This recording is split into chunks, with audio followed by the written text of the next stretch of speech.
सुंदर भाव से 4 रूपों में प्रभु प्रकट हुए। गुरुदेव वशिष्ठ ने चारों का नामकरण संस्कार किया। श्री राम महात्मा, भरत महात्मा, लक्ष्मण महात्मा, शत्रुघ्न महात्मा। थोड़े दिनों के पश्चात चारों बालक बड़े हुए। द्वार पर विश्वामित्र जी पधारे। यज्ञ की रक्षा के लिए पुत्रों का आवाहन करने लगे। महाराज दशरथ को संकोच हुआ तो गुरुदेव वशिष्ठ ने शासन किया। राम और लक्ष्मण को लेकर श्री विश्वामित्र जी चले हैं। बड़े स्नेह से आप सरजू के तट पर थोड़ी देर विश्राम करके अपने इष्टदेव के पास लेकर गए। रास्ते में ताटका नाम की राक्षसी का उद्धार किया। मारीच और सुबाहु के ऊपर आपने कृपा करी। तदनंतर यज्ञ की पूर्ति संपन्न हुई और खबर आई कि जनकपुर में कोई विशेष यज्ञ होने वाला है। तब प्रभु ने विचार किया, विश्वामित्र जी ने आज्ञा दी कि वहां से होकर के ही हमें वापस आना चाहिए। प्रभु श्री राम और लक्ष्मण को लेकर विश्वामित्र जी जनकपुर धाम की तरफ बढ़ना शुरू हुए। रास्ते में गौतम और अहिल्या का मंगल में स्थान आया। चरणों का स्पर्श करके बड़े मंगल में भाव से आपने अहिल्या जी के ताप को शमन किया। जनकपुर धाम में जब प्रवेश हुआ तो ठीक द्वार के ऊपर महाराज जनक ने विश्वामित्र जी का विशेष स्वागत किया, पर राम लक्ष्मण का सामान्य स्वागत किया। तो महर्षि सतानंद ने आगे बढ़कर के कहा, हे प्रभु श्री राम, आपका स्वागत है, स्वागत है।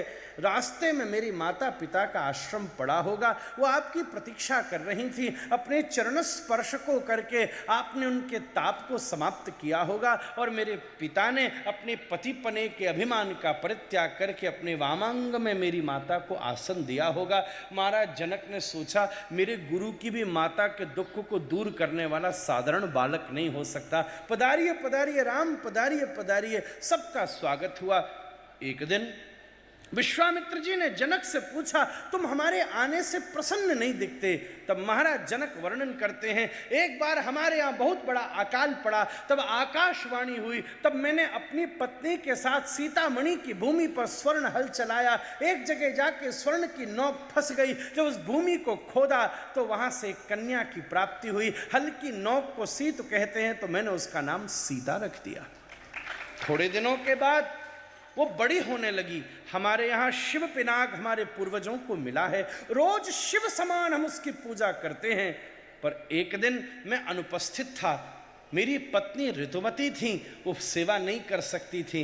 तब पहली बार मैंने अपनी कन्या से निवेदन किया, तू जाके आज सेवा कर लेना। सहेलियों के साथ प्रथम पूजन करने वाली जानकी जी उत्साह से जाती थी, पर वो धनुष इतना बड़ा था कि जिस मंजूषा में रखा था उसके ढक्कन को खोलने के लिए बड़े लोगों को बुलाना पड़े, तो रोज इतनी व्यवस्था संभव न होती थी। ऊपर से चंदन माला फूल डाल दिए जाते थे। पुराने पड़े सूखे फूलों को देखकर, उपेक्षित पूजा को देखकर सीता जी का हृदय पसीज गया। अरे षोडशोपचार विधि पूजन की तैयारी की जाए। तुरंत आचार्यों को दौड़ा दिया गया और जिस मंजूषा के ढक्कन को खोलने के लिए हजारों लोग चाहिए, सीता जी ने एक ही हाथ से ढक्कन को खोल दिया। शिव पिनाक को उठा के मार्जित करके पुनस्थापन करके उसका पूजन संपन्न किया।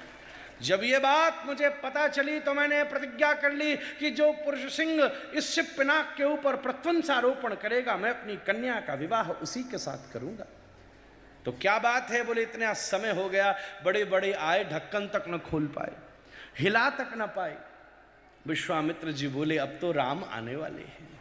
राम आ चुके। जब राम आते हैं तो जीवन परम विश्राम पाता है। दिखाओ ना वो धनुष राम को।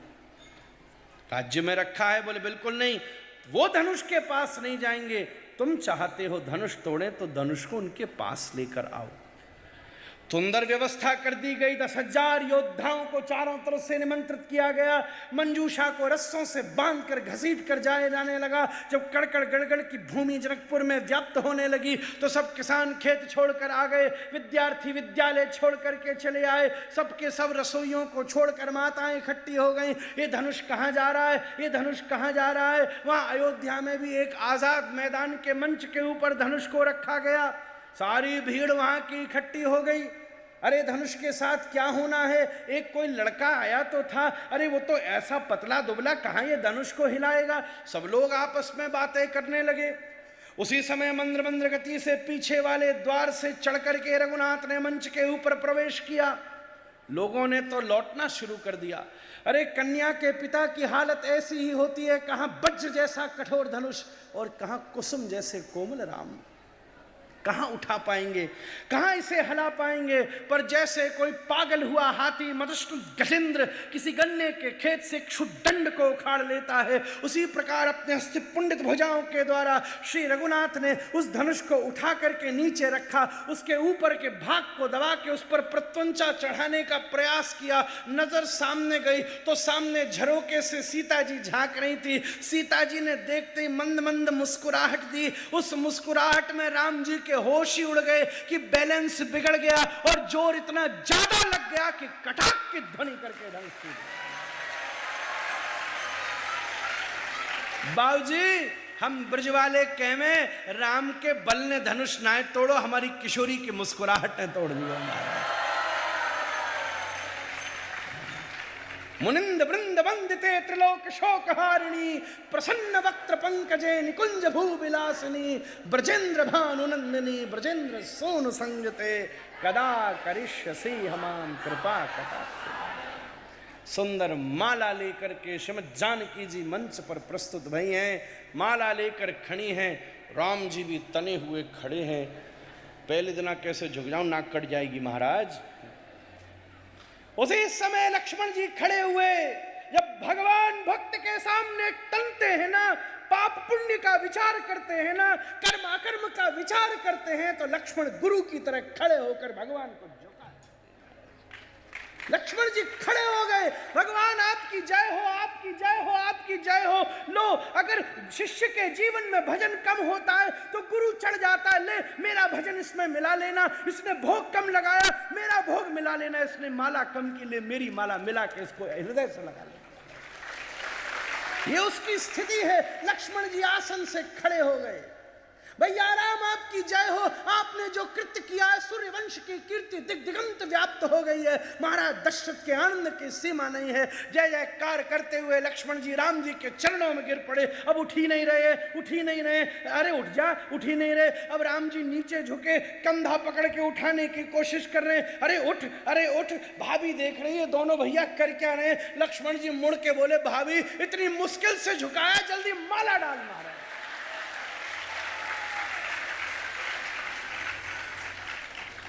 तुरंत सीता जी ने दिव्य माल्यार्पण संपन्न किया है। दिव्य बारात गई है, खबर लगी है, बारात को लेकर महाराज दशरथ पधारे हैं। दोनों गुरुओं ने चार बहन चार भाइयों को देखकर चारों का एक साथ मंगल में परिणय उत्सव संपन्न किया है। लौटते समय परशुराम जी को तृप्त किया है। वहाँ जैसे ही अयोध्या पहुँचे कुछ दिन के बाद में कैकेयी जी ने वरदान मांग लिया है। मंथरा ने जब बुद्धि खराब की है तब आप कौशल्या जी ने सीता जी की आज्ञा दी है, सुमित्रा जी ने लक्ष्मण जी की आज्ञा दी है। तीनों को लेकर के दिव्य सुमंत रथ पर बैठकर अयोध्या से चले हैं। मंगल में भाव से सोते हुए अयोध्या वासियों को छोड़कर आप निषाद के पास पधारे हैं। उसने केवट की व्यवस्था की है, केवट से नदी को पार किया है। तटवर्ती जाकर भारद्वाज मुनि से भेंट हुई है, महर्षि वाल्मीकि से भेंट हुई है। सब स्थानों का स्थान बता के चित्रकूट में आप विराजे हैं। इधर भरतलाल जी ने सब अंत्येष्टि क्रिया संपन्न की है। आप श्री सबको लेकर के निषाद के पास फिर भारद्वाज मुनि के पास होते हुए राम जी के पास पहुंचे हैं। सुंदर पादुका को लेकर के वापस पधारे हैं। नंदिक ग्राम में आप प्रतीक्षा कर रहे हैं। अब भगवान श्री राम वहां से आगे बढ़ते हुए अत्रि आदि मुनि से मिलते हुए बड़ी लंबी यात्रा करते हुए दंडकारण्य में जाकर विराजमान हो गए हैं। वहां सुपर्णखा राम के रूप पर मुग्ध हुई हैं, लक्ष्मण के ऊपर मुग्ध हुई हैं, तो नाक कान काट के उसको भगा दिया गया है। एकदम महाराज उसने जाकर के रावण के सामने सीता जी के रूप सौंदर्य का वर्णन किया है, तो मारीच को स्वर्ण मृग बना करके भेजा है। राम जी पीछे गए हैं, आवाज लगने पर लक्ष्मण जी पीछे गए हैं। वेश बदल करके रावण ने सीता जी का हरण किया है। ऊपर आभूषणों को लुटाती हुई सीता जी को अशोक वाटिका में अशोक वृक्ष के नीचे ले जाकर के विराजमान कर दिया है। राम जी लौट करके आए हैं, उजड़ी हुई कुटिया प्राप्त हुई है। जटायु जी की अंत्येष्टि क्रिया की है। महाराज शबरी के ऊपर अपना अनुग्रह परिवर्षित किया है। हनुमान जी से भेंट हुई है, सुग्रीव से दोस्ती की है, बाली का उद्धार किया है, बरखा ऋतु की प्रतीक्षा करी है, सबको लेकर के आया है। हनुमान जी को मुद्री प्रदान की है। हनुमान जी मंद्र मंद्र गति से से सबको लेकर के पहुंचे हैं। संपाति ने मार्गदर्शन किया है, जामवंत जी ने बल का स्मरण कराया है, हनुमान जी कूद पड़े हैं रस्ते में मैनाक के ऊपर और महाराज सुरसा लंकनी के सिंघनी के ऊपर, सुरसा के ऊपर और लंकनी पर कृपा करके विभीषण से भेंट करते हुए आप श्री मंगलमय भाव से सीता जी के पास पहुंचे हैं। सुंदर अपनी अंगूठी प्रदान करी है, चूड़ामणि लेकर पूरी लंका को उजाड़ दिया है।